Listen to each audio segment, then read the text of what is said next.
First up is The Babysitter Killer Queen. This movie just came out on Netflix and stars Judah Lewis, Jenna Ortega, Emily Allen Lind, sure, and then Samara Weaving, my second one of hers. I need to watch so many more of hers.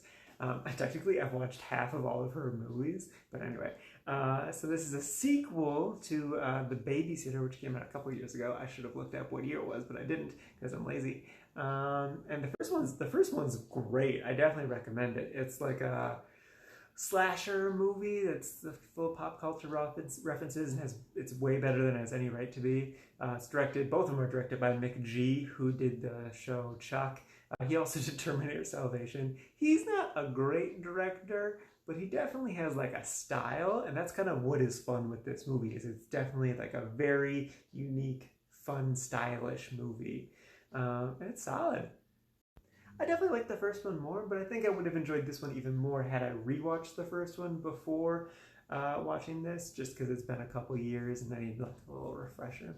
But this one's still solid though. I guess my like kind of big complaint is that I would just wish there was more Samara Weaving in it. She's just great, and she's just like barely in this movie. Also, there was like some weird editing issues. There's definitely like some stylized editing, and that stuff's really cool. Like there's a whole thing with her character's backstory that's told very interestingly. And there's like some fun flashback stuff too that's told in a fun style. But then there's just like some weird cuts. Like there was an F-bomb that I think was removed. It was just like an awkward silent moment suddenly. I don't know what was going on there. But yeah, it was really good. I particularly liked her character. That's Jenna. The actress was on Jane the Virgin, if you ever watched that show. I watched a little bit of it. But she was really good. She had a lot of charisma, and I think she's gonna be good. Like I think if people give her a shot, she's gonna go places because she was really solid in this. The other main actress was also good too, but not as good. I don't know. It was a fun time. So if you just want like a fun, silly slasher movie with some decent kills, yeah, that's it. Check it out. Watch the first one first, but that one's definitely really good. This one's, like I said, solid. I put it in the quite liked category. And it was really the ending that kind of put it up there. Because for most of the movie, it was kind of just like in the liked category. But then like the end, I was like, okay, no, that was solid. That was solid. Bumped it up a little bit. So yeah, good times. Next up is Clockstoppers. This is a 2002 Nickelodeon movie starring Jesse Bradford, French Stewart, I know, right? And Paula Garcias, and it's directed by Jonathan Frakes. I always thought it was Franks, but I think it's Frakes. The dude from Star Trek. And yeah, this movie's way better than it has any right to be. Like it's legit solid. I specifically picked this movie because it featured a couple songs by Blink-182, and it's my 182nd movie. And if you don't know the significance of Blink-182's name, it means you blink and then suddenly the year is half over. So that means, yes, I've been watching half a year's worth of movies. Oh my god. But yeah, this movie's really solid. The premise is basically that French Stewart invents like time pausing. It's not exactly pausing because like things are still like slowly moving. And actually, speaking of slowly moving stuff, the effects in this movie, especially for a 2002 kids movie, look really solid. Like I think they'd even be passable for like TV stuff today. Like definitely not like big budget movies, but like I was really impressed with all of that. And honestly, the thing though that impressed me the most about this movie, so like the story is interesting, it's solid, it's nothing like incredible, but it still holds my attention.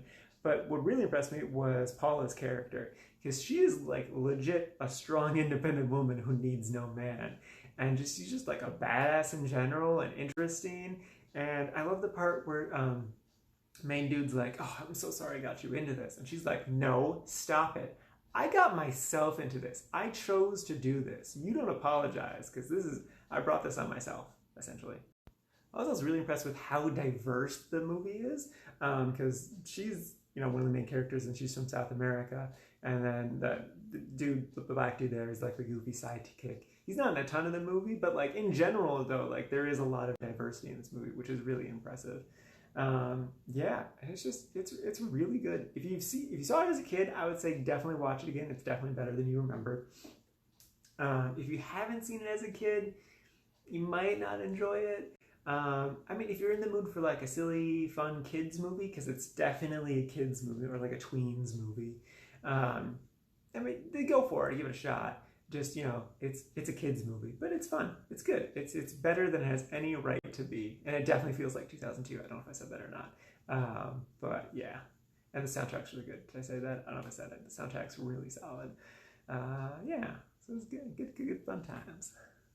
And lastly is From Paris with Love. This is a 2010 movie starring John Travolta. I wanted to watch it because I watched so many good movies recently. I wanted to watch something trash, and holy shit, this movie is trash. Surprisingly, I got halfway through it and then decided to stop because holy shit, is this movie racist? They like really hate Asian people for some reason. Yeah, also just like no one can act in it, and that's bad.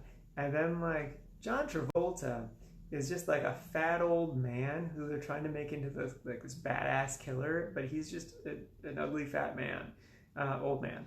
And then like they very clearly dyed his goatee black, and I'm just like, dude, stop it! You look like you're having a midlife crisis. I think that's probably a good description of this movie. It's like midlife crisis, the movie.